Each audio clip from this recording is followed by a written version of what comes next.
I am live. Usually it likes 2 or 3 tries before it works. Oh, one day we're going to have high-speed internet, Miss T. Real high speed. I can upload a video We don't want before the tag. 5G here. No, we want 5G. Do you guys have 5G where you guys are? You don't want 5G? Did people ask? Somebody phoned the other day and asked about that, didn't they? Remember they were asking questions? You have 5G? Well, that's what they're voting on. But they right? voted it down here. They wanted to put a 5G tower. For 5G? Jamie, all those No, guys- that's not for 5G. Oh, no, it's not. No, it's CRD. No, it's CRD. It's Island Trust, I think. Huh? Anyway, pop in, guys. I just turned it on. I'm facing this way. I'm not facing the palms just because the sun was right in my eyes, and it's better this way. So you're going to be looking at native vegetation rather than exotic vegetation, even though it is an exotic gardening live stream. So anyway, tired today. Wendy got up so early today. She actually showed up for work an hour early by mistake. We read the clock wrong, and I looked at the clock and I said, you know what? It's 6:15, when actually it was 5:15, and it really messed her up. So she actually had to come home and take a nap when she got home from work. So anyway, if you guys are out there and you're not doing anything, pop in and say hi. Let us know how your exotic plants are growing, because ours are growing like weeds here. They really are.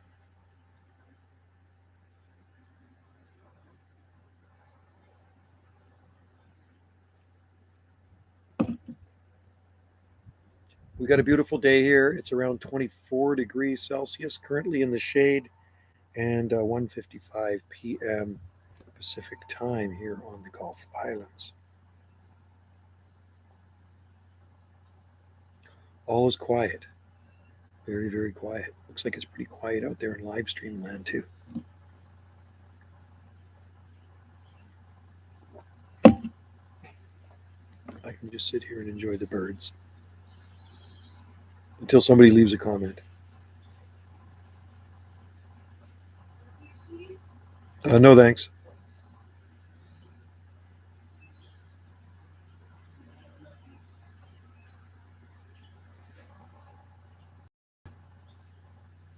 That homemade bread is good.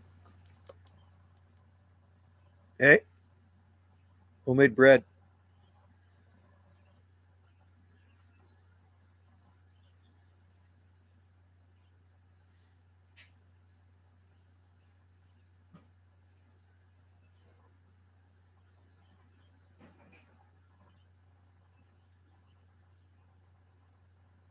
Fall asleep here. God. I was planning on going out for a bike ride today, but I'm just kind of too tired for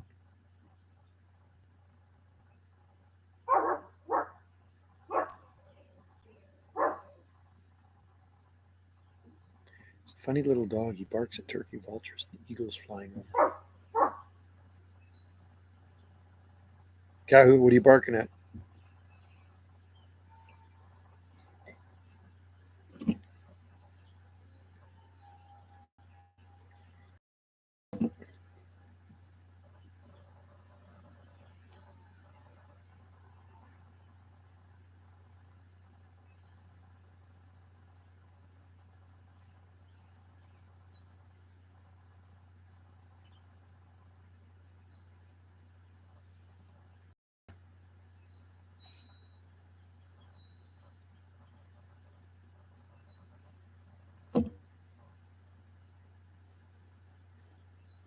I'll spin this around and I'll show you what I'm looking at, okay? What I'm looking at right there. But like I say, that if I sit on the opposite side of the table, the sun is right in my eyes and on the screen. So anyway, that's my view.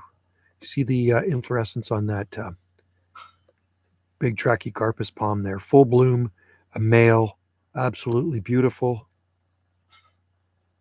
And lots of pollen. Lots of palm pollen floating around, man. Lots of palm pollen. Pollinating those female palm. What are you barking at? Hey, Kahoo. What are you barking at? What was this? What were you barking at? Come here. Hi. Hello.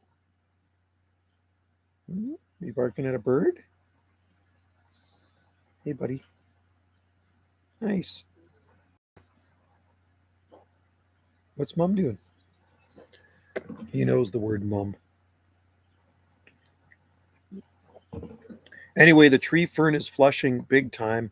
I read a comment the other day, maybe it was this morning, and somebody was commenting on their hibiscus and how they asked if our hibiscus trees have leafed out yet, and actually ours have leaves on them. I didn't think they were fully developed, but our hibiscus have fully developed leaves on them. They are a later plant to leaf out because they like that extra heat units, kind of like albizia. Albizia are leafing out here now too, but they also like lots of heat. The mimosa, the silk trees, right? So and they keep their leaves quite late in the season here, and they also bloom for a very long time. Mimosa, and I know some places in the southeastern states, albizia are weeds. Here they're not weeds. I don't think I've ever seen one self seed, but they are a beautiful tree. But they do take up a lot of room. We don't have any in our garden here. They do take up a lot of room, and I think they make a lot big mess too.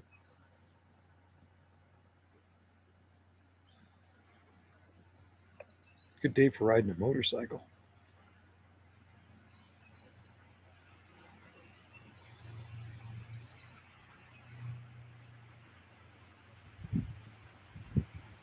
Good weather here. Anyway, the market is tomorrow, the Saturday market. Wendy just completed another painting. She calls it Sailor Sea. I told her she's got to do more with palm trees on them. She has done some with palms. She actually did a commission piece several years back for one of the gals I work with, and it was a picture of Kauai, absolutely beautiful with coconut palms and tropical plants. Hey, Wendy, she needs to do a painting of this before we sell the place. And we could hang it on our wall of our new home, right? To remind us of this palm garden that I will miss. But I'm also looking forward to a change. We went off island last weekend and we looked at homes over on the big island.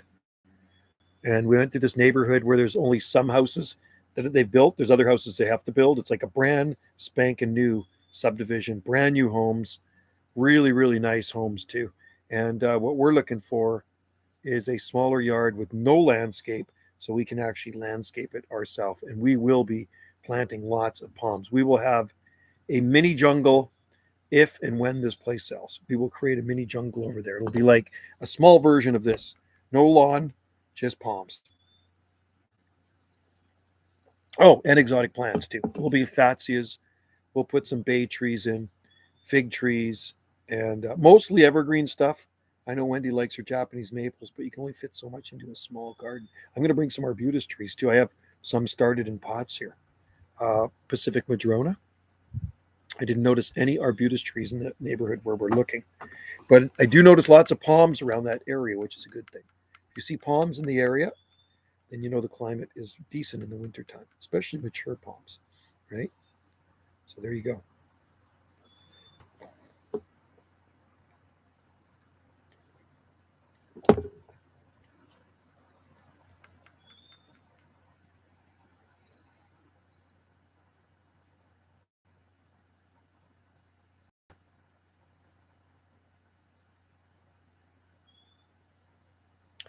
I'm going to flip this around so you can see the garden. I'm going to go do something for a sec. And if I come back, maybe, well, when I do come, oh, there we go. There's Food Forest Permaculture. Hello. I just turned this on 8 minutes and 54 seconds ago. Wasn't sure if anybody can pop in there. Good to see you. I know the weather's been really nice. It's been dry, really, really dry. So that's the only drawback at this time of the year. There's more watering. But what I do notice, some of the new houses we're looking at over in Cowichan Bay, they're fully irrigated. So the builders build them, and then they, I don't even want a lawn. One of them we looked at, the builder just put a contractor just put a seeded a lawn, and he had irrigation with pop-up sprinklers. If we bought a place like that, I would rip the lawn out. It would be gone, and just put some plants in because I'm not really into lawn. I don't like lawn. I think it's a waste of time. And Wendy feels the same way. It's just like people spend too much time on lawn. So we want to put some things we can eat, like have maybe some garden beds, want to get a greenhouse, and definitely have some fig trees and lots of exotic plants, of course, but a greenhouse where we can grow more of our food in the greenhouse. And because the yard we're going to get is not going to be very big. We have 2 acres here. but we're looking at more just a city lot. But the subdivision we looked at, like I say, was brand spanking new. There was, I think, maybe 4 or 5 houses on that street. Just got back from boating, golf, cardboard. The lawn. Yeah, exactly. Get rid of the lawn, man. Lawn is a waste of water, waste of time, mowing. Oh my God, just total waste when you could be growing food on that lawn or something else. Yeah, to me, it's the most boring feature of anybody's garden is a lawn. I step on that lawn to look at the plants, but the lawn, it doesn't really exist to me. It's just, I like when the lawn goes brown. When you see a brown lawn, it shows up the green plants in the summertime a lot better, right?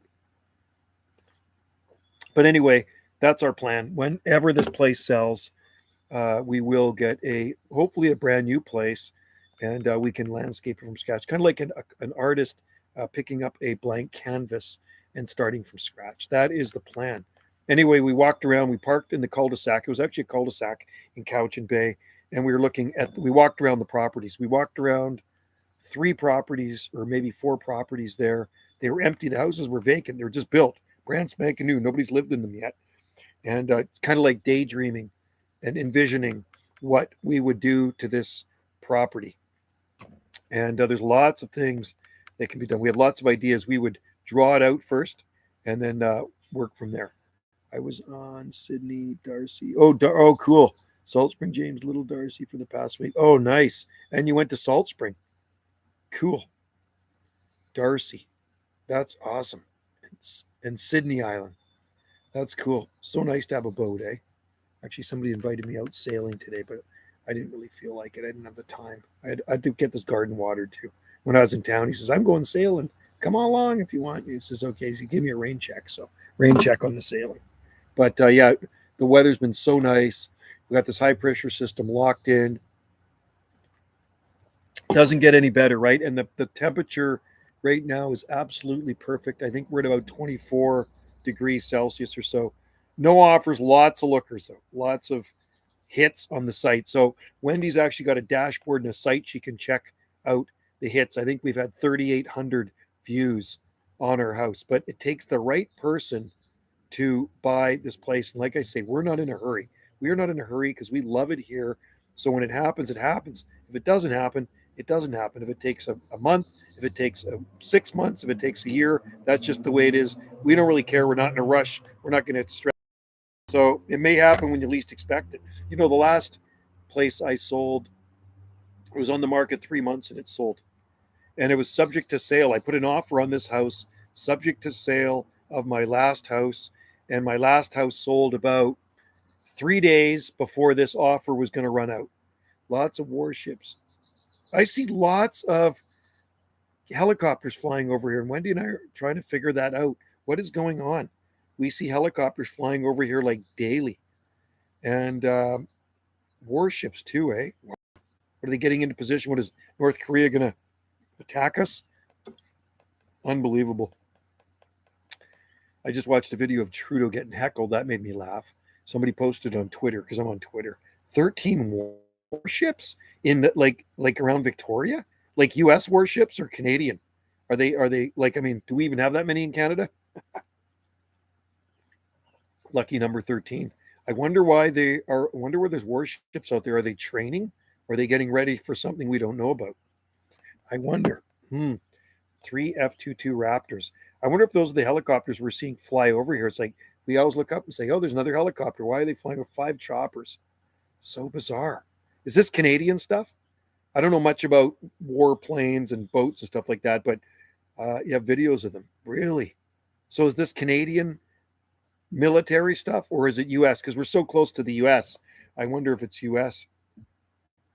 Maybe there's something going to happen. We don't know. We don't know what's going to happen. I'll have to check out your videos of that. I mean, I see that stuff when I'm on Maui. I see a lot of military helicopters and you'll see some military ships go by, but you rarely see that stuff around here. Like I've seen military ships here in Ganges Harbor, the training ships. They're smaller and they come over. Hello, Jesse. Good to have you in there. Canadian. Wow. Canadian military. Must be training. Jesse. Yeah, waving at you. We're allowed in America. Yeah, as of May, I think it was beginning of May. We can go to U.S. now by plane. I mean, we could have driven there before, which doesn't make any sense. But yeah, we can fly there. Well, I mean, Wendy and I don't really feel like going on any plane right now. We really don't really feel like flying anywhere. So we rather take a road trip. But we're too busy anyway. Wendy works now. Like she's got the B&B, and then she works at another accommodation. So she's basically busy till I think beginning of October. And then I don't know what we'll do. Then we'll have to see what happens. Maybe we won't even be living here. Maybe this place have sold. Maybe it wouldn't have sold. Maybe it's not going to sell. I might go now. Wow, is that right? Hey, cool. Hey, greetings from Gem State Tropics, Stephen. Hey, I like your video on the tropical plants or the desert plants. It looks like it looks much farther south when I'm watching your videos. Like when you see Joshua trees and Yucca rostrata and all that stuff for Yucca lata, COs were taken like maybe 1,000 miles south of where you should be, which is cool. That's what I like. I'm going to spin around here, and so you can see a better. Let's just see if hopefully the sun's not in my face. Your view of the palms right there. That's more palmy. When you're peroxide down the palm. No, I just poured pure. Yeah, that's a great neighborhood. So do you live in that neighborhood, Stephen, or do you live nearby? Um, Peroxide, yeah, I just pour a little bit down the trunk if it's like a Washingtonia that's got some damage on it or something. I mean, you can do it with Trachycarpus or whatever. I've done it with Trachycarpus palms, right? So yeah, give it a shot. Doesn't hurt. If there's life left in the palm, it kind of acts as like a fungicide, and hopefully it'll push new growth out. We'll see what happens, right? We're one of the job sites where I work, my part-time job. There's two palms in the guy's garden, and one of the palms is dead, and the other one's fine. I did cut off the dead fronds, pushing lots of new growth out. I live 5 minutes away. Wow, that's cool. 5 minutes. That's pretty awesome. It's a nice area. I really like the looks of that. Whoever did that, I would like to shake his hand because he's got good taste in landscaping plants. It's kind of like, when you go to these, and it stands out and it turns people's heads, right? And it also encourages them maybe to plant some of that stuff in their own garden. There's a town called Langford, Langford, Millstream or whatever, Goldstream, near Victoria, and the entire town is full of palm trees and yuccas and stuff like that because of the mayor. He liked it, right? You know what I mean? So he likes that stuff. So years ago, he got them to landscape the entire town with palm trees, and they're mature palm trees. There's Camarops. The cordylines froze out, but they're coming back. But lots of Trachycarpus palms from one end to the town from the other. So when you drive through that town at the entrance, I mean, even they're in front of the gas station, everywhere. It's super cool. And I said to somebody on the street one day, and I asked them, I said, who's responsible for this? And he said, the mayor. The mayor liked palm trees, and he was responsible for that. I go, good taste. That's what I would do if I was like a mayor of a town and palms could grow there. I would load it up with palms, like in one of these northern towns. Like I'd make the town look like that behind me. Lots of palms. You can see the big male blooming behind me. See up higher, you see the flowers in that one. There's a bunch more. We got 15 palms blooming in our garden right now. And there should be sufficient pollination because, I mean, this pollen is floating around in the air. But if your palm trees, if you don't have enough males blooming in your garden and you have one female and it's far from them, you can always cut a bit of a flower stalk off the male and just kind of dust the female with it. Or you can just take that flower stalk and just stick it into the female palm. Leave it there and it'll do its thing. I really wish my high school had palms. I always feel. Yeah, you could. I mean, you know what? If I was back in high school now, the way I think, I would have probably planted some palms. But where I lived was colder in Langley, and I don't know if they would have made it back then. Palms, exotic yuccas, evergreen, cool. So it's catching on, Stephen. See, you put those things in the landscape, and then people get curious. They say that looks pretty cool because it does turn heads. And I noticed that in the west end of Vancouver. The streets are lined with palm trees all along the beach, English Bay, Sunset Beach, palm trees everywhere.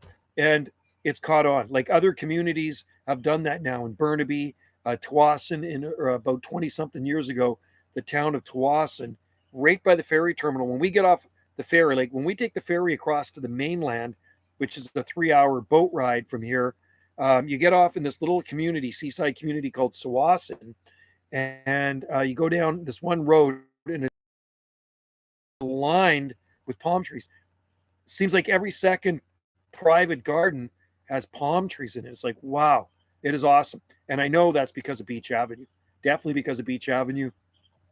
There's other areas in Vancouver that have caught on as well. And you guys can grow. And the thing is, you guys have a drier climate in Idaho. I don't know what your annual rainfall is, but I know it's much drier than here. I'm guessing your annual rainfall is probably below 20 inches. Why do you think there's so much more interest in moon? Well, there are a lot of palms in Seattle too. Like, I mean, I went on garden tours there, Jesse, and there are thousands of palm trees in Seattle. Maybe not so much in the public landscape, but in private gardens, there are tons of them. Oh, you need to come up, dude. You're awesome. And I'm going to have to send you something for that. And you're going to have to come out here one day. And so I can send you home with palm seedlings from Canada. I'm hoping the place soon sells later than sooner, because then some of my friends, like, I mean, it'd be nice if you could visit the Gulf Islands one day, and I could give you some of my seedlings to take back with you to Idaho. I should actually try sending you some. I should actually try sending you some seed and see if it would actually make it.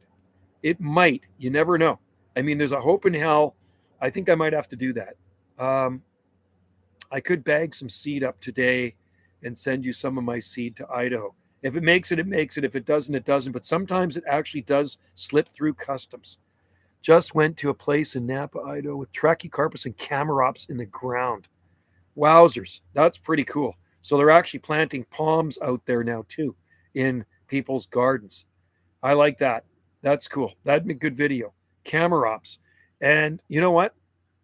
You're in a drier climate, so camarops might be okay there. They should certainly plant sable minor. Sable minor and Rapidophyllum hystrix would do good too.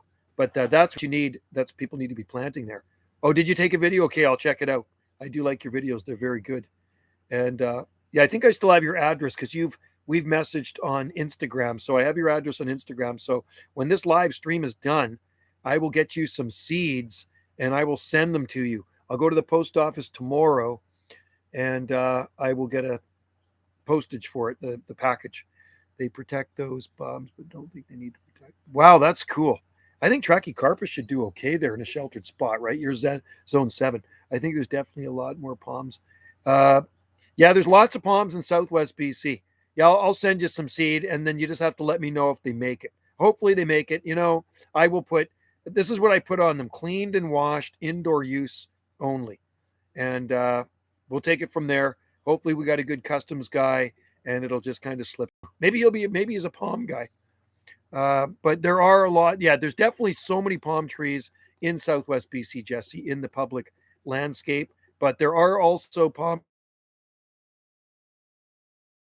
trees in the public going a lot longer than BC. There's a stupid rumor going around that palm trees are bad. Oh, please. Who says that? These are the same morons that grow non-native plants in their garden, and they think palm trees don't belong on them. And these people have not done their homework. I get this a lot. I post pictures on a group called I Love Vancouver Island, and there's one dillweed on there that says, when you sell your place, make sure you take all your invasive species with you. This is what he says to me. Like, the stuff we grow here, he says, is an invasive species. And I said, you better do your homework. And then I think I said, you can't fix stupid. Then he blocked me, right?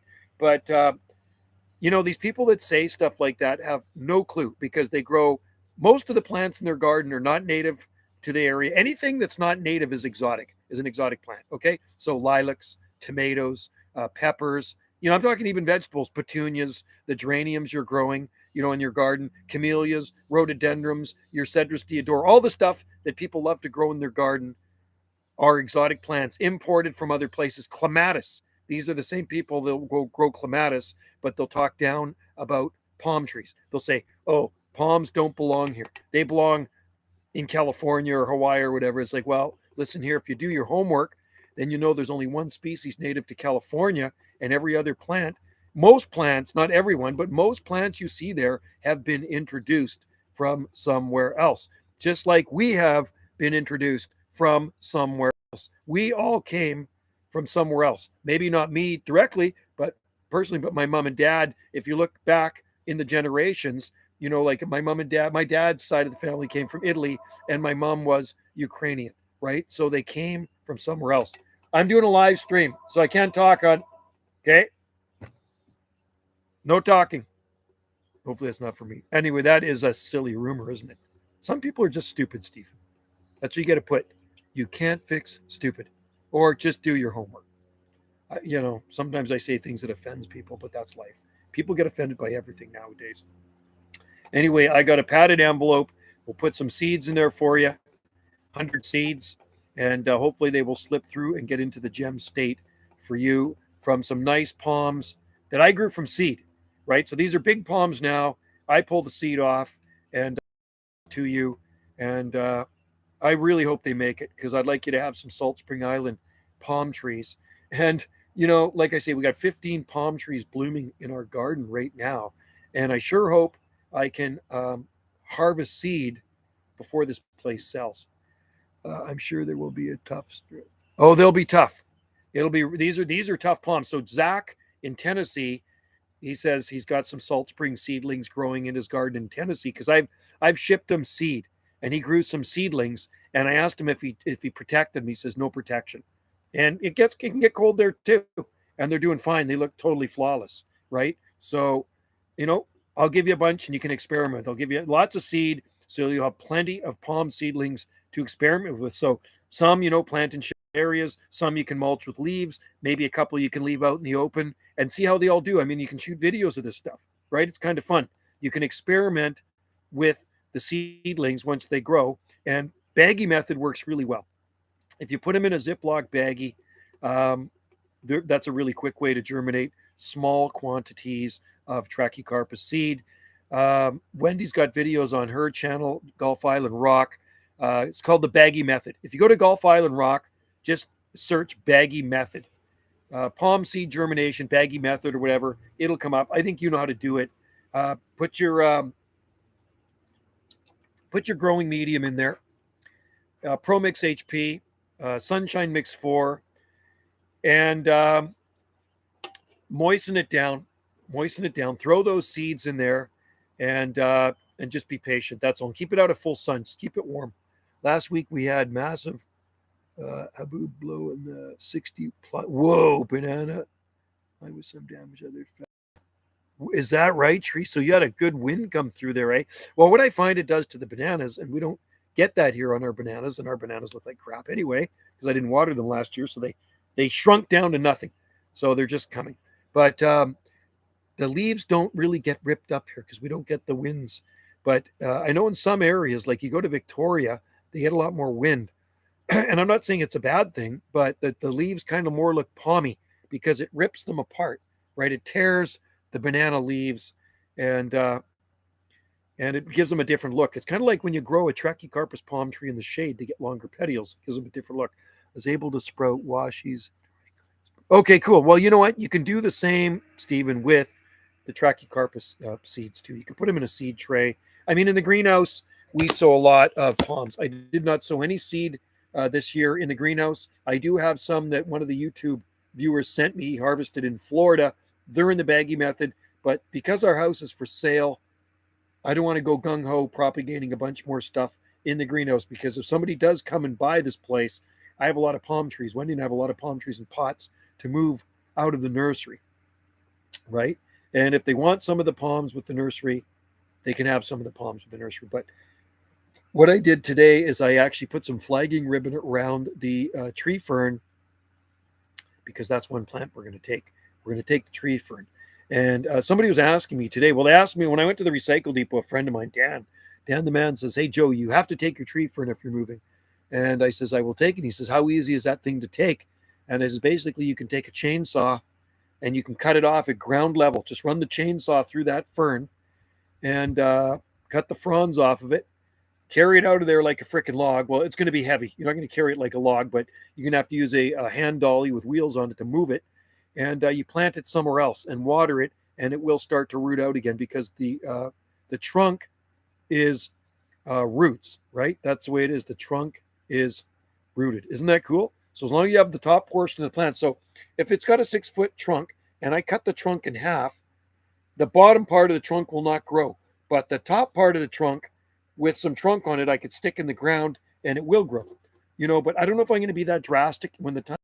I think I may try to dig it out, but it will be difficult because those roots they really knit the soil together, and I might have to use a sawzall, one of those cut through anything saws, and just actually cut into it's like growing quite peaty soil. But I know it's very knitted. The soil's very knitted with roots. I tried digging out a dead one in a client's garden there about a month ago, and I really couldn't even get the shovel in the ground because there's so many tree fern roots that kind of knitted the soil together. And it's big, and it's pushing fronds right now. It's pushing fronds. So, but anyway, yeah. So you know what? The ones I'm going to send you, I harvested about 2 months ago. So they're good. They're still good seeds. And hopefully you'll have good luck with them. Digging it out, that seems like... Yeah, no, I don't want to lose that fern. It does mean a lot to me. Very good friend gave it to me in 1994. April, I planted it, 1994. And so it's been there. It'll be 30 years next year. It's been in the ground.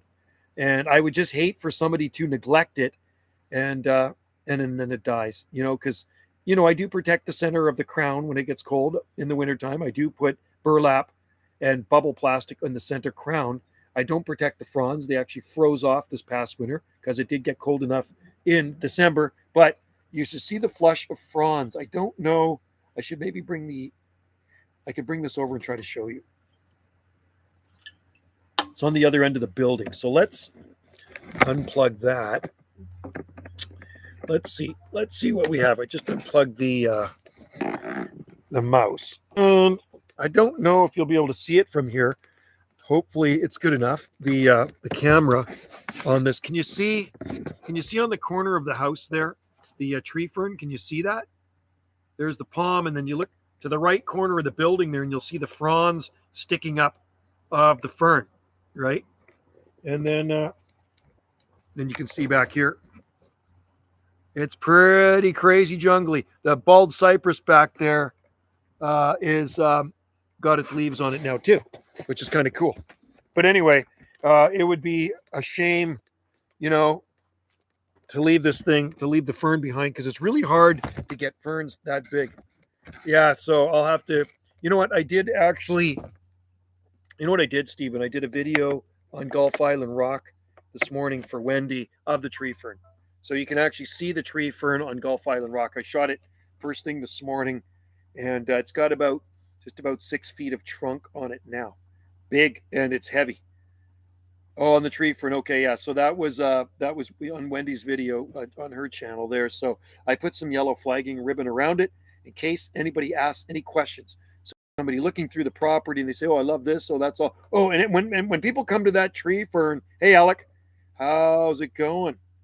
Good to see you in there. And I was going to say, Stephen, when people look at this garden and they look through the garden, they're like, ooh, look at this, look at that. And then when they come to the tree fern, they're absolutely blown away. So that's what people are going to be doing when the real estate is showing them too. It's like, oh my God, I love that so much. Oh, how come there's yellow flagging ribbon around it? Well, because Wendy and Joe are taking that with them. That's why. And my last place that I sold south of Vancouver, I had flagging ribbon around a lot of things. I took 2 truckloads of exotic plants away from that place. And that's just the way it was. And I did replace them with some other plants and lower maintenance plants for some people, because I was in zone 8A, 8B, right? But now this is a milder growing zone. And, the people whoever buys this place, the only really thing they have to do maintenance-wise in the dry summer or dry weather like we have now is just water a few things. But there's no lawn to mow here. This area's got irrigation. I put irrigation in Wendy and I quite a few years ago. You just have to turn on the tap. There's no timer. I just leave it on for 15, 20 minutes. There's 2 zones, and it goes right around the whole courtyard. And it waters all of these palms. So those are on irrigation. And everything in the courtyard's on irrigation except the potted plants. And we have a lot of potted plants to get rid of too. We have to take with us. I was looking at the date palms this morning too. And the date palms, they're they're growing. They're growing well. So anyway, Alec, good to have you in there. Stephen, good to have you in there. I didn't know how this live stream would turn out when I first started because it was kind of dead, and I was like, I might pull the plug at about 10 minutes or so, and then you guys came out of nowhere. Need to head out for a few minutes. Okay, good to have you in there, Gem State Tropics, and we should be here when you get back. Temperature currently here in the shade is 24 degrees Celsius, and not sure what the humidity is. I should actually go check. I finally moved south in February in Metro Atlanta. Wow. Zone. I was in Virginia Beach before. Oh, wow. Atlanta. Well, you're farther south. That's cool. Nice. There's lots of palms in Atlanta. Palmettos. Well, my son was down in Atlanta in March. He was in Atlanta because his best friend lives down there. 73, a little more humid today. 73. So we are, yeah, we're 70. What's 24? Maybe we're about the same temperature, 75, something like that. I'm going to find out what the humidity is. I have to go find out.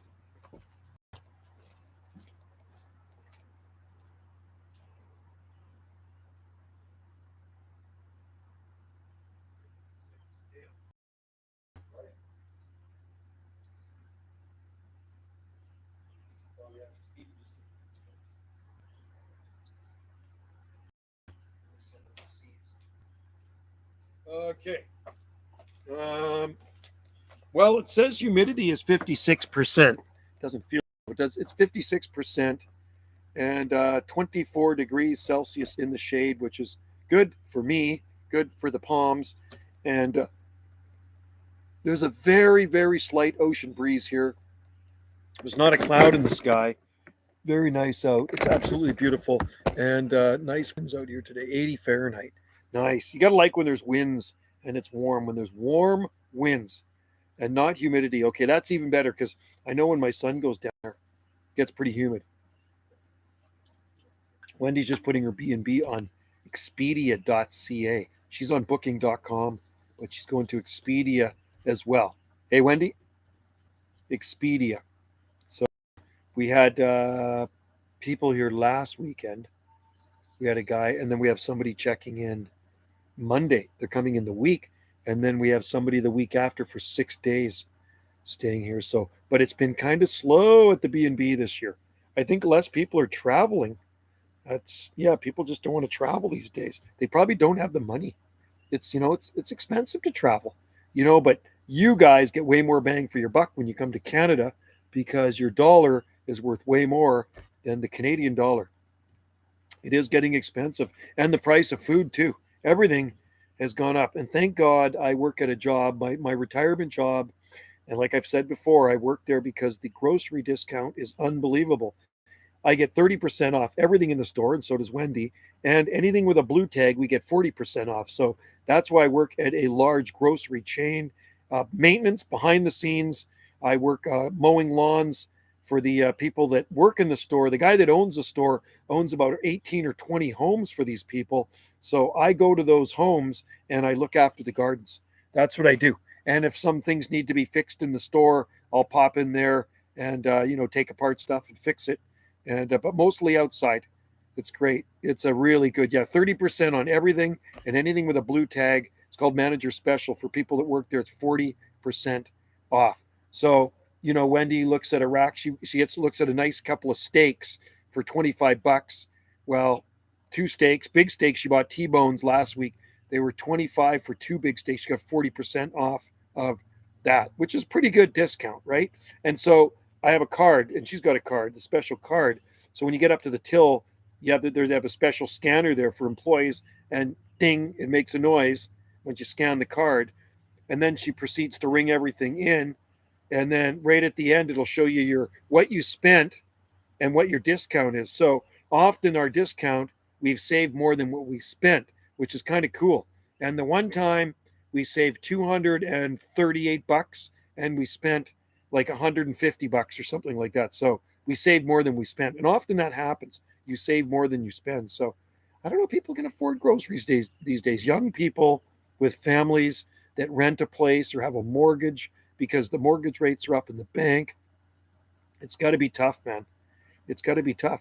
And I mean, that's why I work part-time too, just to make life easier. Do I like it? Well, the job's okay, but I prefer not to work. You guys are planning to move to a warmer climate? No. Well, this is what we're planning on doing. We're planning on moving to the Big Island, which is Vancouver Island, more southern, right? So we'd be more across from southern part of Salt Spring Island, Cowichan Bay, and then look down in Mexico, down in the Baja. So the winter time, we could, go down there for a few months or something. That's the plan. But we got to wait till we sell. We got to wait till we sell this place first because it takes money to do what we want to do, right? So Mexico, Baja, they get very little rain down there. We're looking on the Sea of Cortez, about 300 miles north of Cabo San Lucas, right? No, I think they get less rain there. You'd have to look up the rainfall for Laredo, Lorretto. What is the rainfall? I got to look that up. What is the rainfall? I don't think they get more rain there. And that doesn't matter to me because it's warm in the wintertime. Let's see. Laredo, Baja, rainfall. Annual. What is the annual rainfall? Well, it's pretty warm there. I think they have a rainy season.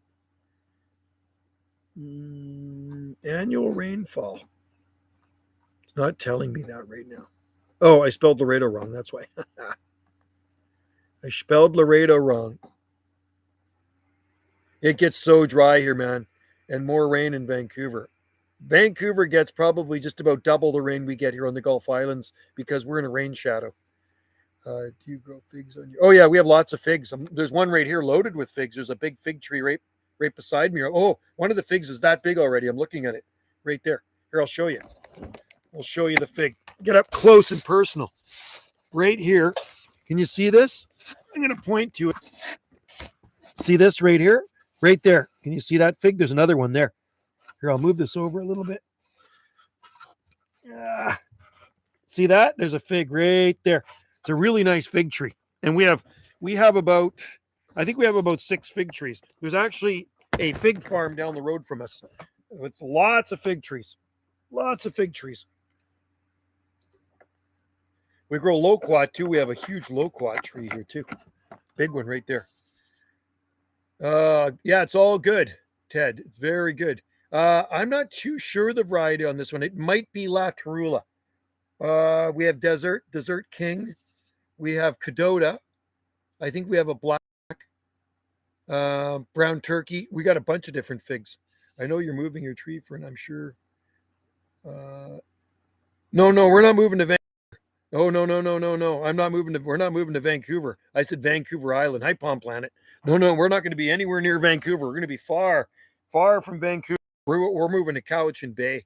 Yeah, Cowichan Bay, which is actually southwest of Salt Spring. It's actually right across from southern end of Salt Spring Island. Look up Cowichan Bay. Cowichan Bay is they we were there last week. It was beautiful out. It was really warm. It gets warmer there in the summertime. Cowichan Bay. That's where we're moving to. That's where we're looking at right there. Anyway, good to have you in there. Oh, you're back. Steven's back. Palm Planet's in there. Yeah, it was a good live stream you had there last week there, Palm Planet. DC is a pretty cool place. So, yeah, no, I wouldn't move to Vancouver. I was born in Vancouver. I moved away from Vancouver in 1968, late 1968, when I was 4.5 years old. Mom and Dad bought a little hobby farm in Richmond on Lulu Island, which is south of Vancouver. And then from there, I lived there for just about a decade. And then we moved to the southwest corner of Langley, which was about 6 miles inland from the ocean. That was the 8A, 8B climate we lived in. And then I've been here for 30 years on Salt Spring Island, right? And now we're looking to move to the Big Island. When I say Big Island, that's Cowichan, Vancouver Island. Does Cowichan Bay get more rain than... Cowichan Bay might be partly in the rain shadow. It's really interesting. When we were there last weekend, it was cloudy everywhere, overcast, and we got into Cowichan Bay and it was warm and sunny. It was absolutely beautiful, but I think they do get a little bit more rain than Salt Spring Island. We're about 30 to around 36, 37 inches annually on Salt Spring Island. Did you see the Cowichan high schools they're giving? Oh, that's messed up. Isn't that messed up? Yeah, Wendy and I just watched a documentary on that on Vancouver, just how bad it is there, and in Canada, the way the governments legalize that stuff. That's good. Less to water. Yeah, yeah. I don't know. Annual rainfall, I think, might be 50, maybe 50 inches, something like that. So a bit of rain, but it mostly comes in the wintertime. Yeah, Jesse, it's messed up. But yeah, no, Cowichan, it gets hotter there too. They call Cowichan Valley the warm land. It is. It does get a little bit more heat units there, which is good. Maybe a little bit more rain in the winter months, but that's okay. I don't mind. So the Gulf Islands where I live here, there where we live is in a rain shadow, so a little bit different climate than over there. Is dying. Yeah, I know. Maybe that's it. Maybe that's what we watched, Jesse. Yeah, it's a good documentary. The annual is 11.5 inches. See, that's like desert. That's almost like desert there. So I think that's why those Joshua trees absolutely love it in Idaho. And you know what else would work there really well? You know what you need to try is the Mazari palm, Nanoropes ricciana. So I've grown some from seed. It's just they don't like the wetness here in the winter. Yeah, well, it's Alec, it's the people that are running the show. It's you got Biden and we have the dictator Trudeau. They're just these guys are so incompetent. They're just unfreaking believable. So they got to go. Once they go, hopefully they go, things will get better. And that's another reason we want to look into Mexico too. If things go really sideways here, bye-bye, time to leave, time to get out of the country, right? Yeah, they ruin our countries.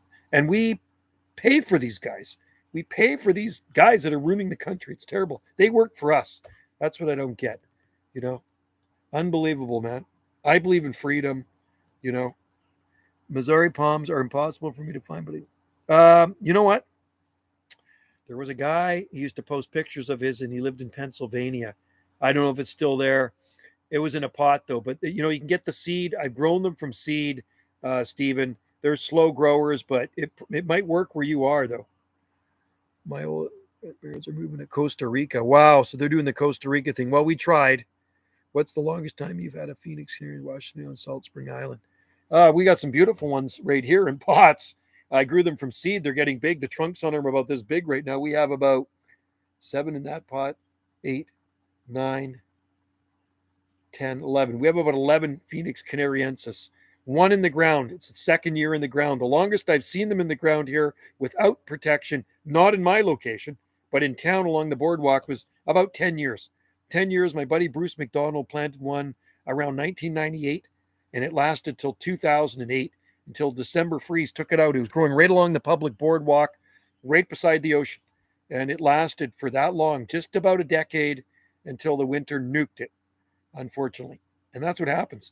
And they're not long term here. They're really a waste of time. Bruce McDonald. No, Bruce McDonald used to work for CBC television. I just saw him in his garden. He's actually exotic plant grower. He's been in the Palm Society for years. He started planting palms on Salt Spring around 1969 or 70. So some of the oldest palms on Salt Spring, he planted one in 1970. It's still in front of his old house down southwest, just around the corner from here. Big one he planted. So Bruce McDonald, no, he used to work for CBC television. But yeah, he's got a really nice exotic garden. I think Bruce is maybe 81 or 82 now. He might be 82 years old. He's got lots of palm trees in his front yard, nice hedge of oleander, and eucalyptus trees everywhere. The one in the ground is doing really good, the Canary Island date palm. Yeah, one died. So the latest one I planted, like the last one I planted, actually died. I'm surprised. I put that plastic bag over it stuff, but the one that I put the nursery bucket over made it again. I'll have to do another update on that one. I don't know if I can see it. I could probably, let me just look. I should be able to see it from here. I think it's probably getting covered up by hell. Yeah, it's hard to see. It's got too many things growing around it. But what I'm going to have to do is go down there after and shoot a video of it. So that's the one that I covered with the nursery bucket. So it's now made it through 2 cold Decembers, December 2021 and December 22, with a nursery bucket over it and just a quick little wrap of some garbage around it, that tin foil kind of stuff you use to keep the sun off your dashboard. So it made it. Oh, really? The weevils are getting them down in the States, eh? Not good. Not good. And hey, Steven, on Instagram, message me again with your address again, because I know I have your address on Instagram, but I'll have to go way back in the messages to find it. So to make it easier, just message me your name and your address, because when I'm done here, like when I say I'm going to do something, I do something. So I will get your seeds ready today and I will mail them for you tomorrow. I was at the post office today and I'll get there tomorrow morning. But yeah, anyway, date palms are a short term palm here, unless, of course, you live in Tofino, because I heard the one in Tofino is still going strong. There's a pretty good size one growing in my friend Brian's garden. Trunk on it's probably about this big now, and it's been in the garden more than a decade. Property is so much cheaper in Canada. What? 12,000 bucks for 50 acres in Florida? Oh my God. I think it'd be easier to move to the US. No. And you want to, if you want that. I would like to live in a free state. If I move to the States, it would have to be a free state. Oh, I heard Montana's a really good state too. But Montana might be, and Montana's supposed to be beautiful. Wendy's been to these places. I've never been to Montana, but it might be a little too cold for me in the wintertime. But Orlando, I like to. Palms in Montana, though, yeah, no palms in Montana. But it is big sky country. It's supposed to be very beautiful there. $12,000 for 50 acres in Orlando? You're kidding. Unreal. That is cheap. Wow, that's bad. They have a bad government? DeSanto's in charge there, isn't he? DeSanto. I thought he was a good guy. I like Florida because of the freedom there. They're just not into the crap that we're into here in Canada. I just don't like the guy running the country. I absolutely despise him. I hate his guts. But I think I could live in maybe northern Florida. I wouldn't want to live where there's hurricanes. That's the problem. Yeah, 50 to 12,000 bucks. I mean, are you sure it's not 12 million or 1,200,000? I think it must be more like 12 million, right? Because God, 50 acres here would cost you a fortune. No, it wouldn't be. I don't think it'd be 12,000. Maybe in Arkansas. I mean, that's cheap. 12,000 bucks. Wow. Um, we have 2 acres here, and it costs a lot more than that. I'll tell you that. I like freedom, but they are. I don't care about LGBTQ, and I really don't care if some dude wants to wear a dress, but I don't like the way they're shoving it down our throats. Like, I just don't like that. You know what I mean? I don't care. I know lots of gay people. I work with some. They're nice people, but it's the government that just keeps trying to shove it down our throat. You know what I mean? I don't shove that I'm straight down everybody's throat. If you want to be gay, that's fine. And you want to wear a dress, that's fine. That doesn't bother me. But when a guy wears a dress and goes into a women's change room or a bathroom, it's okay in Canada now. And I don't think that's right. Really. And you know what? I don't care. I have lots of gay friends. And one of the guys I work with, gay guy, nicest guy in the world, man. So I have nothing against LGBTQ. I have nothing against gay people, but it's just the way the government is, like seriously, I think it's wrong. If I was to put on a dress, and I probably wouldn't look very good in a dress. If I was to put on a dress and go into a ladies' washroom or a change room, come on, man, that's not very cool. I don't think, like you wonder if some of these dudes are just creepers. It's like I was on Maui one time with Wendy, and I'm shooting a video of Wendy. Well, actually, no, a guy came out of the women's washroom wearing a bikini. It's like, okay, nothing much surprises me. It's like, I thought that was kind of weird. This dude comes out of the women's washroom wearing a bikini, right? And I don't think that's very good to do that, right? So have your own change room.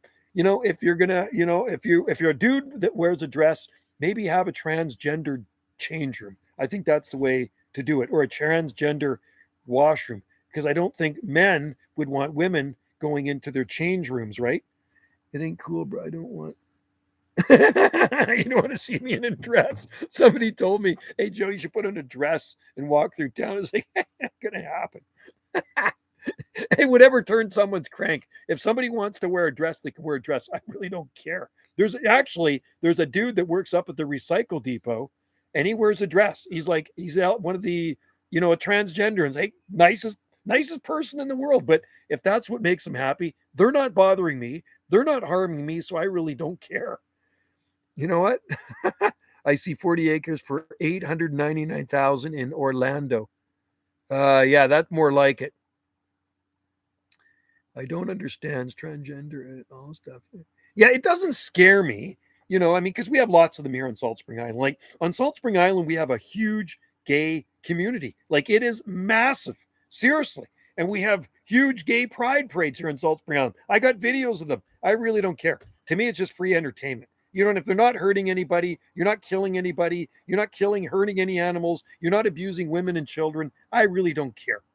It doesn't scare me. I just don't understand all the extra stuff. Yeah, well, you know what? I think what it is, the transgender thing, I think in their mind, they think they're a female. But another thing I don't like is when you got like an 8-year-old kid, like an 8-year-old girl that thinks they're a boy, or an 8-year-old boy that thinks they're a girl. They're way too young to make those decisions.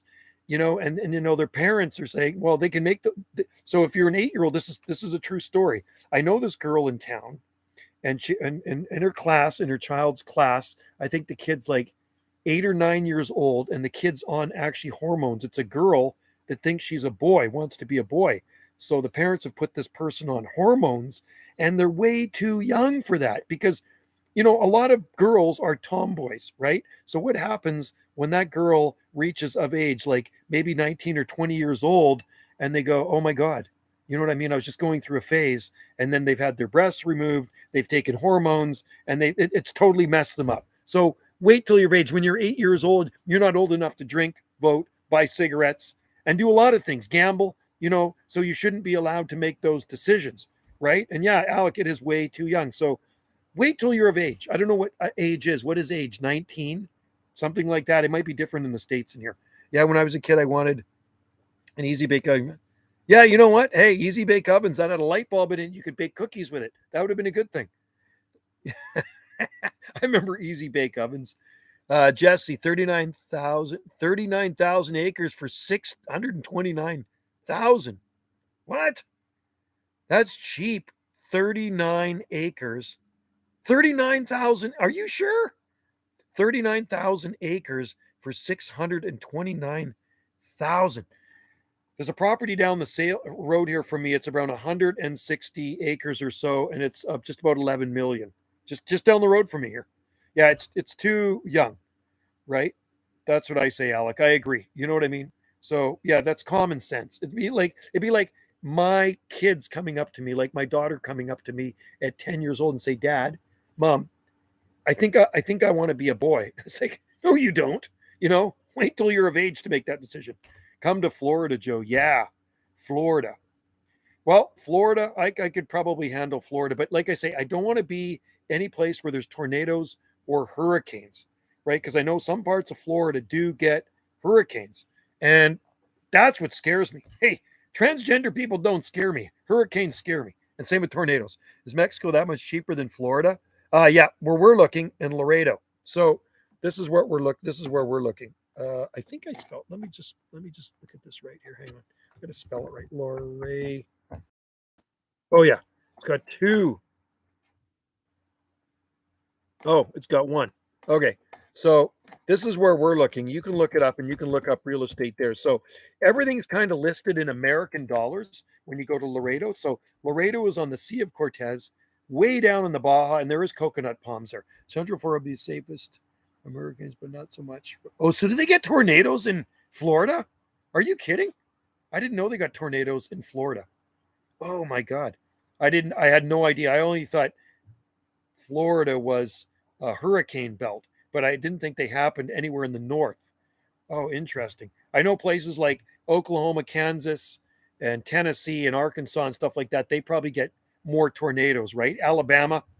And then you look at Texas. I think Texas probably gets tornadoes too, but in the south, they get the hurricanes. Here, the weather is relatively boring.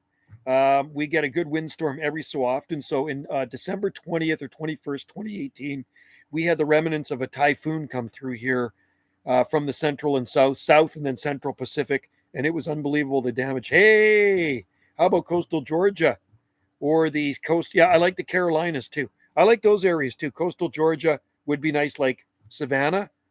Or isn't there one called? There's an island out there too, Saint Solomon's Island. Central Florida usually has the remnants of big hurricanes. Oh, Central Florida does too. Interesting. Okay, that's good to know. Yukacho. I have the seeds in the baggie. Did you get the sticker I sent you? I sent you something, right? Was it you that sent me the seeds? Yukacho, you sent me the seeds, right, from Florida, right? And I sent you some stickers for the seeds. Hopefully you got them. Hopefully you got some of Wendy's stickers. You're near there in Georgia. Well, oh, you did. Oh, thank you. Okay, good. And so the seeds, I checked them today. They're not germinated yet, but I'm patient. They're in the baggies. I got 3 separate baggies. Savannah is 4 hours from me. Yeah, Savannah's like kind of tropical. You did get the stickers. Okay, cool. Wendy, that's Wendy's stickers design. She designed those stickers, right? So I'm glad you got them, and thank you for the seeds. And I'll let you know when they germinate. I don't see anything yet, but it hasn't been that long. Greetings, Stephen Bird. Greetings to you, my friend. It's good to have you in there. It started off really slow, this live stream. It's like, oh my God, is anybody even going to come here, or do I just fall asleep, or just turn it off? And then Food Forest Permaculture came in, and then it kind of started the ball rolling, right? Don't move to the Gulf Coast. Remember Katrina? Oh yeah, I remember that was in Louisiana. Louisiana was bad, and a lot of people died in that. So nobody died in the windstorm we had here, but I can tell you one thing: 38 houses on Salt Spring had damage with trees falling on them.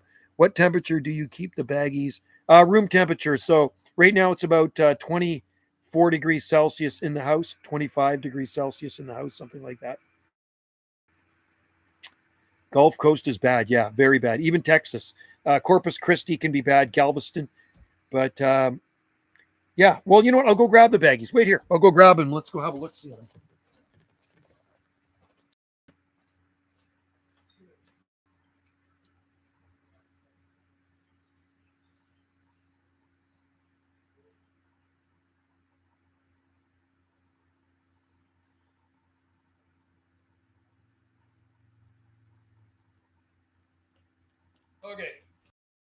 Okay, guys. Okay, so here's the seeds that Yukacho sent me, and he harvested them in Florida. So this one is the Boynton Beach, Florida. May 1st, 2023, I sowed them. Nothing coming up yet. So that's the easiest way. Found in a parking lot. So I still got the writing on there. I put the date. My Phoenix has spear pulled today. Oh no. Yeah, it's usually the end of them when that happens. Costa Rica or Panama's are too close to the equator to get major hurricanes. We don't like hurricanes. I'm hoping to get some time, either next month or till I come up there and maybe check out. Oh, cool. Sarasota would be nice. Cease and desist. Do I need to water Dickia's cactus? You know what? It doesn't hurt if they're in well-draining soil. They actually respond to it, believe it or not, in the hot weather patch. I've never been to Scandinavia, Ted C. I've never been to Europe. Wendy has been to Europe with her ex-husband. She went to Ireland, Scotland, England, and oh, you know what? I think these are started. I better check this. I think the thing was open. Oh, do I have a sprout in there? Hang on. No, I don't. No sprout. No sprout. Anyway, the easiest way. Yeah, fingers crossed. Because usually when a spear pulls on a phoenix, it's usually toast when it's a smaller one. But anyway, that's the easiest way to germinate palm seed. Small amounts of palm seed. Do not put them in full sun because you will fry them. It will act like a greenhouse and cook them. So they're in there, and that is Boynton Beach is a good town. Is it really cool? I've never been there. I've been to Miami. But these are going to germinate at some point. And you have to be patient with all of them. But small amounts of palm seed, baggy method, works totally awesome. Hey, I want to tell you something that Wendy just bought. Do you have any trachea seeds germinating? No, I don't have any because the greenhouse, I'm not starting any trachea seeds this year because our house is for sale. And it's just more stuff for us to move. But I have thousands of them in the greenhouse, and we have thousands of them in the nursery, right? So I didn't put any trachea seeds. I mean, I've spread lots around the property in the forest, but I haven't sowed any trachea seeds. This is the first year I've not sowed any Tracky seeds. Oh, thanks, Stephen. I appreciate that. When this live stream is done, I will get your seeds packaged up and I will send them to you tomorrow morning. First thing tomorrow morning. Post office opens around 8:30 or so. I will get those seeds to you. How long should Tracky seeds germinate in a baggie? No, 3 months or so. Depends if they're fresh. If they're older seeds, sometimes it takes a little bit longer. But fresh, young, just newly harvested seeds, usually around 3 months or so, something like it. You got to be patient. I've germinated thousands of them in the baggie. So patience, that's the key with palm seeds. And in the flats in the greenhouse, I usually put 1,000 or so seeds in each flat, and you just leave them in there. And it's usually about mid-March or so when I sow them. I put acrodomes over top. Seeds, maybe they were old. They could have been old. Good way to test. If they float, they're usually bad. If they sink, they're good. Right? That's the old seed testing method. Right? But that's not with all seeds, but Tracky seeds usually. How's your cacti section doing? Oh yeah. They're looking good. Cactus are okay, and I'm going to be taking some of that with us too. So yeah, cactus patch. I do give it a little water once in a while. We haven't had rain in a while. It's been very dry here, very very dry. I haven't looked at the long range forecast. I better look at the long range forecast. I'm not too sure what we're looking at here. 7-day Gulf Island. 7-day. There it is. Let's see what we are dealing with here. How dry is it going to be? Or maybe we're going to get some rain. We have a different forecast than Victoria and Vancouver. And it says sunny, sunny, sunny, sunny, sunny, sunny, sunny. So I'm going through till June 1st, and I do not see any rain in sight. And that's the scary thing when you live on these islands. It can stay dry for a long time. There we go. Head out. Okay, Gem State Tropics, thank you. And let me know when the seeds get there. I appreciate it. And thanks again for supporting the channel. I will send you some nice Trachycarpus seeds from a palm tree that I planted in town in 2001 when it was small. I got a beast of a trunk on it. And she's a female. She's in bloom right now. And these seeds I harvested. I should have harvested them. Well, I usually start harvesting in December. I harvested these ones a couple of months ago. So they're fine. They're fresh seeds. So they should do good for you. And you can do them in your tray, or you can do them in a seed tray, or you can do them in the baggy method. But use a light potting medium, Pro Mix HP or Sunshine Mix 4, or just a light seed starter mix. If the trackies do not germinate within 4 months, no. Well, moisture is important too. Most of them saying, yeah, no, let's leave them. Moisture is important. So not sopping wet, though. You do not want that medium sopping wet. You see, this is what it looks like in here. So you can see it kind of bouncing around there. I could probably add more water to this. I might have to. Let's see. It's just kind of moist. It's damp. It's damp. It's not sopping wet. But sopping wet is bad too because you might get mold and they'll rot, right? So, see him up there? I don't know if you see him.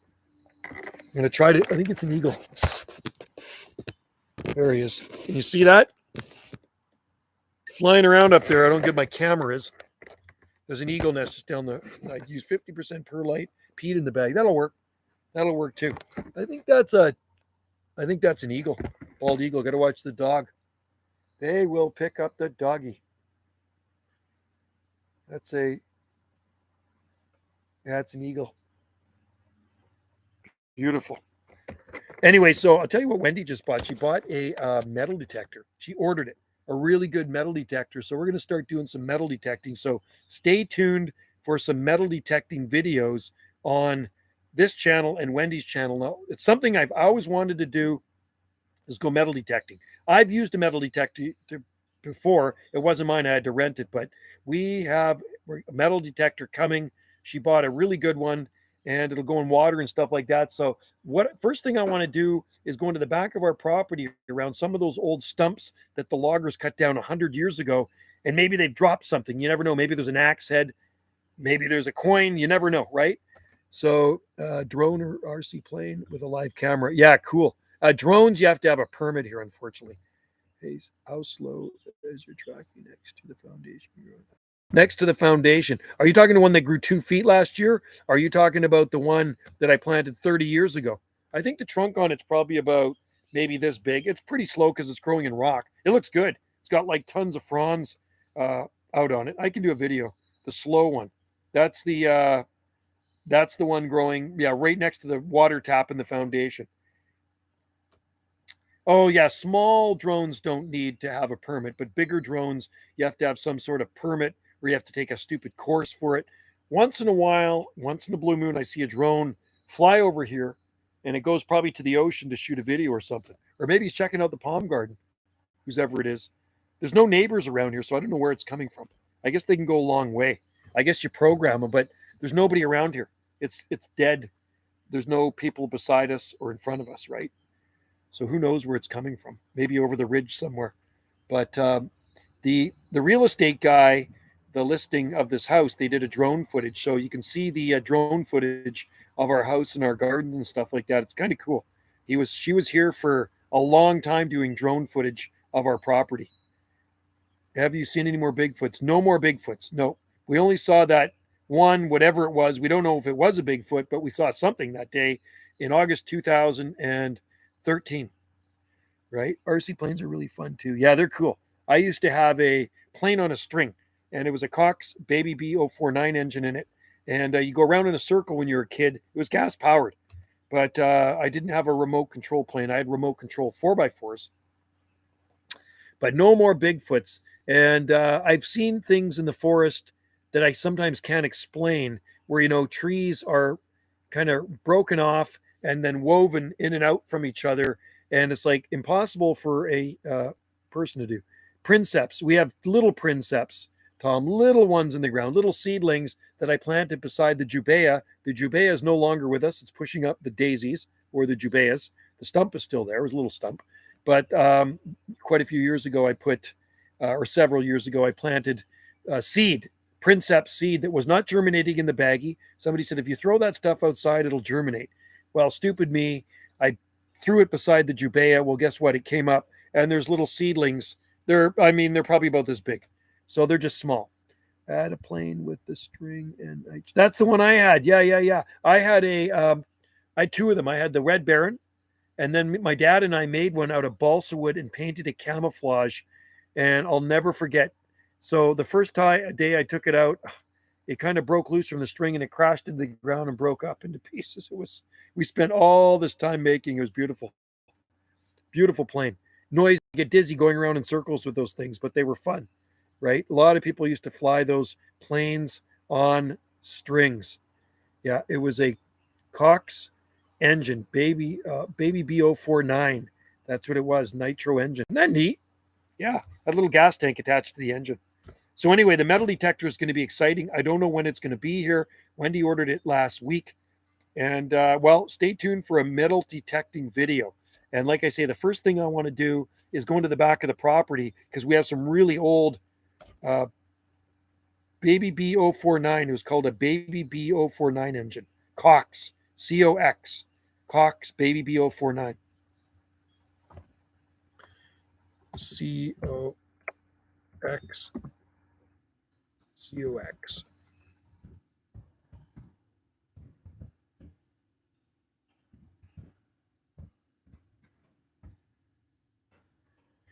That's what we used to call them. So anyway, so I think maybe around some of those stumps would be a good place to look with a metal detector. And then I want to go to our beaches. I want to comb some of the beaches and see if I can find some treasure. I'll probably come up with a lot of bottle caps and junk. But you know what? It's still fun to try. But whenever we go, like if we go over to the West Coast, we'll take the metal detector with us and comb some of those nice sandy beaches. But there's lots of beaches on Salt Spring too. So we'll see what happens. That'll be a new hobby. It's something I've always wanted to do. Wendy said, let's just do it. So she bought one. She bought one on Amazon. She looked at the ratings and she got a really good one. So we'll see how it goes. Cox Baby B. Baby B. Did I spell that right? Baby B. Yeah. Baby B049. That's right. I did spell it. Cox Baby B049.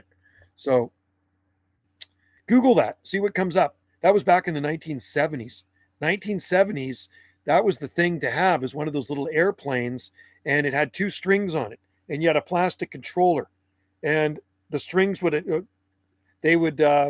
operate the rudders on the plane. But unfortunately, you had to stand there, and I don't know how long the strings were. If I remember, they were maybe 15 feet long or something like that, and you'd have to go around in a circle. But you could make the plane do tricks and stuff like that. Do you need a permit for metal detecting? No. No, we don't have to have one here. No metal detecting permit here. I mean, you can't go into private property unless you have permission, but you can go on beaches. I don't advise people going in parks with it or cemeteries, but beaches would be a good place. When we're on Maui, there's a guy, or several people, with metal detectors, and there's one company. So, say you're on the beach in Maui and you lose your bracelet, or you lose a wedding ring or something.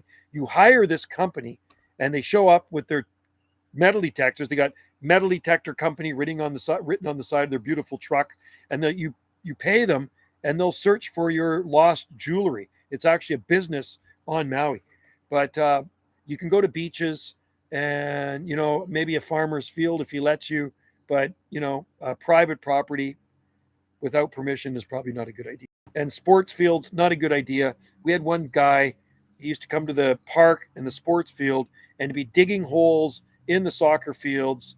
And he's metal detector. He says, "Hey, dude, you cannot do this."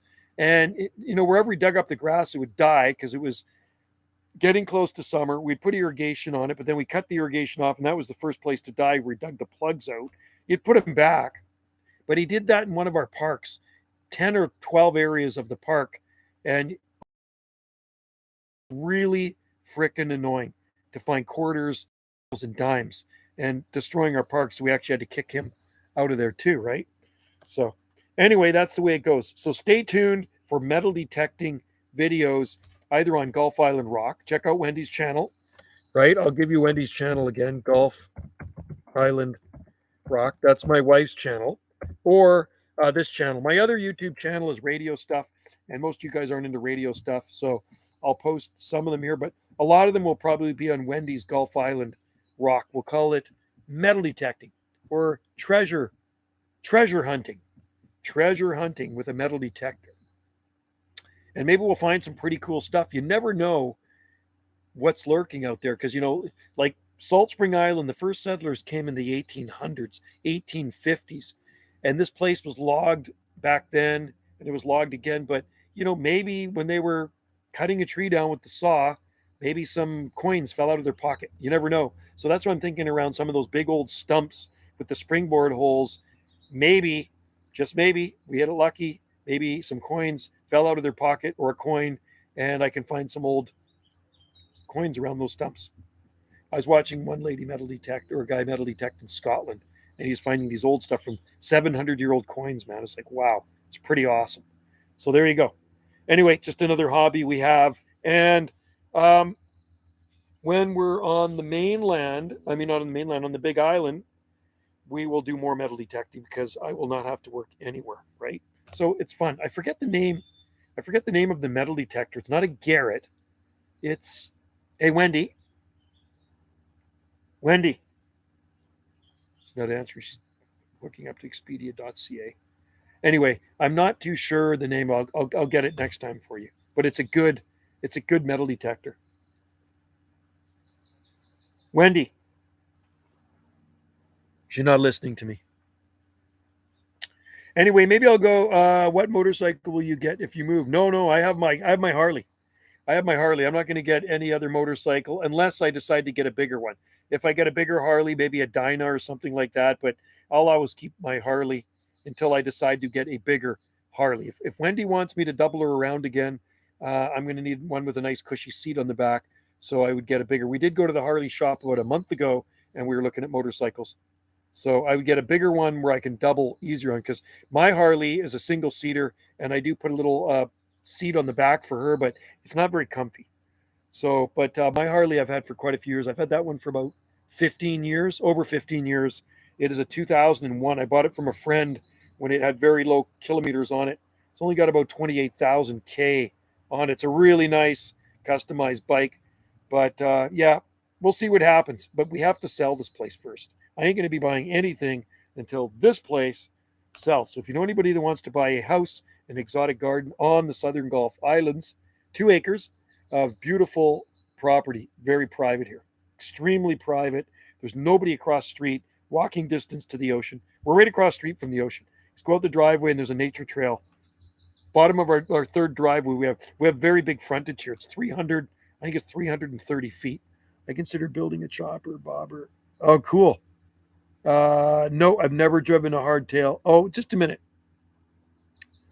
No, only hardtail I've driven is a mini bikes with no shocks in them. But yeah, that'd be cool to build one of those things, a bobber, chopper. I've seen some of those around, man. They're actually pretty cool. You know, Hondas, Suzuki's, Yamahas, they make really good bobbers. And old school. Some of them had the white walls on tires, kind of look 50s or 60s look. I love that. I love the old school look. So my bike's a hugger. Mine's just an 883 hugger, right? So it's lower to the ground, single seater. It kind of does look old school, and I got it all chromed out because I do like chrome. But the new bike I get might be just black. You know, if I do decide to get a new one, we'll see what happens. If we get what we're asking for this house, then I could. If I really need one though? It depends if Wendy wants to go riding with me, you know, or maybe she'll just go get a Vespa. She likes Vespas, right? But yeah, small tank on the Yamaha. Yeah, small tanks are cool on bobbers. Mine's got a small tank on my bike too. So kind of a drawback if you're going on a long ride, but I don't really go on long rides. The extent of my rides, I'll go to Chemainus on the Vancouver Island, and I go to Cowichan Bay and Maple Bay. I was in Cowichan Bay. I think I was there last September or August with Scott. We went for a ride over there. It was nice. A buddy of mine here's got a Ducati. Just bought another new Ducati. Really, really nice bike, the Ducatis. No. I've always had off-road bikes. I used to have Suzuki. I had a TS75 when I was a kid. I had a DS100 Suzuki, and then I had a PE175 Suzuki, and I had a PE250 Suzuki. I used to ride off-road all the time before I got a street bike. I was just off-road. And like I say, my dad used to have a motorcycle shop. So I grew up with motorcycles. I've been riding motorcycles since I was a little kid. Like started with mini bikes and then got my first real motorcycle in 1975 when I turned I got it for when I was 11. 75 I was 11. I got a TS 75 CC Suzuki.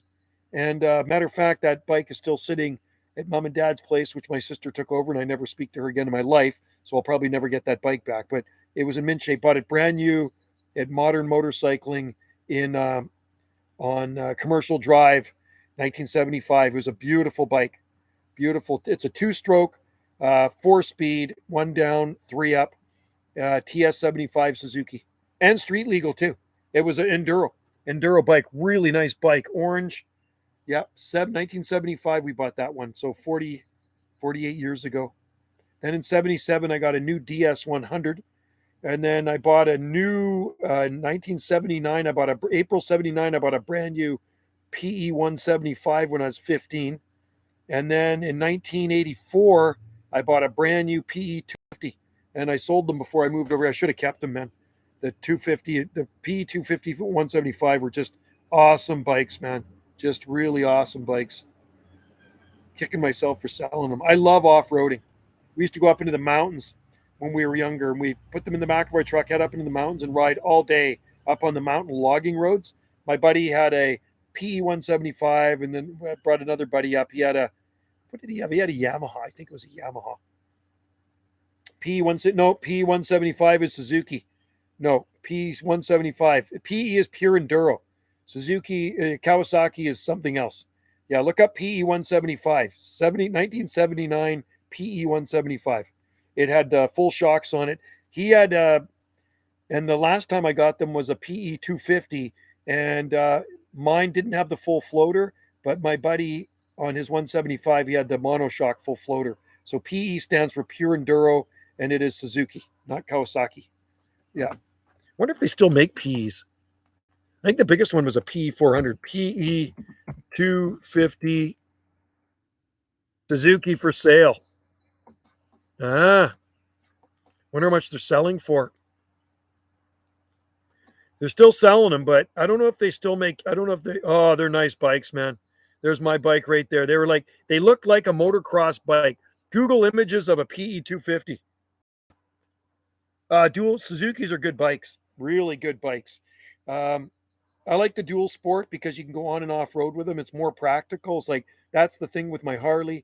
I'm not going to be going down any logging roads with it or anything, but if I had a dual sport, I could go off road with it. I could go trail riding, and it's just more to me. It's more of a practical bike to have a dual sport.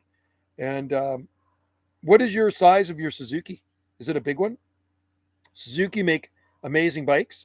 Never had problems. Never ever had problems with my Suzuki. So my dad back in the '60s had Suzukis as well. Believe it or not, my dad in the '60s was riding Suzukis. He rode Triumph BSAs. He had a Harley too. Back in the '50s, early '50s, he had a Harley Davidson too. But Suzukis are built well.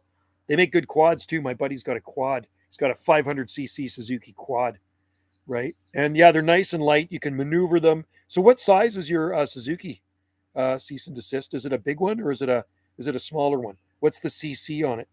My my 250 had a 36 millimeter Mikuni carburetor. I think it was a 36, and the bike was it cranked out the horsepower, man. It was a 6 speed. Oh, 200's perfect. Nice. 230 cc is plenty. Yeah, that's all you need, man. That's lots of power. My 250 had plenty of power. It was one down, five up, and it wasn't street legal. The thing with PEs, they're not street legal. They have the number plates on them like an RM, and they have a bar with headlights, and they have a tiny little tail light in the back. So pure enduro, so pure off road. Yeah, the powerful bike though, man. It was just so much fun, man. That thing would just rooster tail. When I'd be in the dirt, in the soft dirt, I'd just freaking crank it and like every gear, man, you're rooster tailing with that baby. I love that. And you can wheelie too in a few gears. It was lots of fun. I had the four stroke, the racing bikes, and the XRs were the four stroke, right? That's cool. Lots of power. I've ridden motocross bikes before, and they are scary fast. They're like, wah, wah, wah, wah, wah. You got to crank them. Got to crank them. That power band, right? Mix the gas. I was 20-1 premix, I think, in my Suzuki. I think it was a 20-1 premix. I remember those days. I used to siphon gas out of my dad's truck. Man, long time ago, but boy, did I have fun in those. We all used to get together, the kids in the neighborhood that had motorbikes, and we had this dirt track on our property, so we'd race around the dirt track. Had a few good wipeouts, but I'm here to talk about it. But yeah, I would have fun in one of those. Yeah, two strokes feels kind of like it does, man. It's two strokes unreal. They just freaking give her. Yeah, I don't know what the new four strokes are like. I guess maybe there's a lot of torque on those four strokes. I'm not too sure. I've never owned a four-stroke motocross bike. I had a YZ80 too, YZ80 Yamaha, but it was an older one. It was like a 1980. And then I had a 60cc Yamaha two-stroke. And gone, man. We sold so many bikes before we moved here. We sold a lot. We had a barn full of motorcycles. Dad had a ton of them. Their dad's gone. He passed away in 2016. Mom's gone. So the only bike I have is my Harley. But I like all bikes. I'm not like a Harley snob. I like all makes of bikes, man. It's just a motorcycle. It's just a piece of metal. The guy that rides a Harley is no better than the guy that rides a Suzuki. I got a Kawasaki KX250 two-stroke four. Oh yeah, those are fast. KX250 two-stroke, fast, fast, fast. Green one, isn't it? It's probably green. Those Kawasaki's were green, and yeah, beautiful bikes, man. Just beautiful bikes. Love them. They're expensive too, man. To buy a motocross bike, they're probably like $6,000-7,000. I bet. I paid for my 1979 Suzuki P250. I paid $1,530 or so. I'm telling you my memory. $1,534, and my buddy the same. He gave us a deal. He gave us $250 off each bike because we bought two bikes. My buddy was 15. I was 15, and we saved up the money because we after schools and on weekends. We saved up the year before, so in 1978, and we were really looking forward to this. We were so psyched up. And in 79, in April 21st, 79, Dad took us into a place called Ernie Suzuki down in Kerrisdale. We went in there, cash, bought two bikes, put them in the truck, got them home, went out ripping around. And then in 1984, it was the spring again, 1984, we did same thing, but we bought them at Modern Motorcycling and Commercial. I went with my same friend. We paid cash, and we got two brand new bikes right out of the crate. They put them together for us, and then we bought those the same thing cash. We got a deal on them. I was 1984. In March I turned 20, so I was 20 years old when I bought my second one, the 250 Suzuki. That thing was so much fun. Yeah, should have never sold it, man. There's so many places to ride over here too. Should have never sold my Nova SS. There's a lot of things I shouldn't have sold. Should have never sold my 1970 GMC truck. All these things I look back on that I should have kept, shoulda, coulda, woulda, but I didn't. Can't keep everything. Lime green, those new motocross four strokes. Oh yeah. I couldn't even imagine. Yeah. They're just way. That's just. I would never get anything that too big. That big, 450 to 500 cc. Forget it. That's like putting a 500 horsepower motor into a Honda Civic or something. No thanks. Not gonna. It's just too much power, right? My 250 was plenty enough for me. I found it had lots of power. So, and I had lots of fun on it. Lots of fun. And I do miss that bike. Man, that was 39 years ago. I thought that. I can't believe it. 39 years ago. When I wasn't married, I had more money. I could do stuff like that, but I can't just go out and buy stuff like that now. Very light and powerful. Yep. Pretty amazing. Anyway, you know what? I'm going to roll. I got to get some seeds ready for Steven. Steven supports his channel, so I got to send him some palm seeds. So I'm going to go get a seed package ready for Steven, and I'm going to mail it out to Idaho tomorrow, and I hope it sneaks through the border. Hopefully he gets it in good shape without the customs going through it and taking the seeds out, because sometimes the customs, they do that. They take the seeds out, and he's going to get an empty envelope. So hopefully that doesn't happen this time. Anyway, everybody, thank you so much for joining in the live stream. I appreciate it. I'm going to roll. I have to do a couple of things, and I'm going to grab something to eat too. I'm hungry. Now I'm all psyched up to go motorcycle riding. Cease and desist. You got me all cranked up to go motorbike riding. My motorbike is not on the road yet. I only licensed my Harley for 3 months of the year. I should actually have it licensed now, but I do license it in June, and it goes from usually mid to late June to mid to late September, 3 months. Okay, have a great day too. Thank you. See you next live stream here from the cheers and aloha. End of stream. Take care, everybody. Enjoy the heat out there, because it's going to be a beauty. We're up to 25 degrees Celsius in the shade. Liking it. Cheers.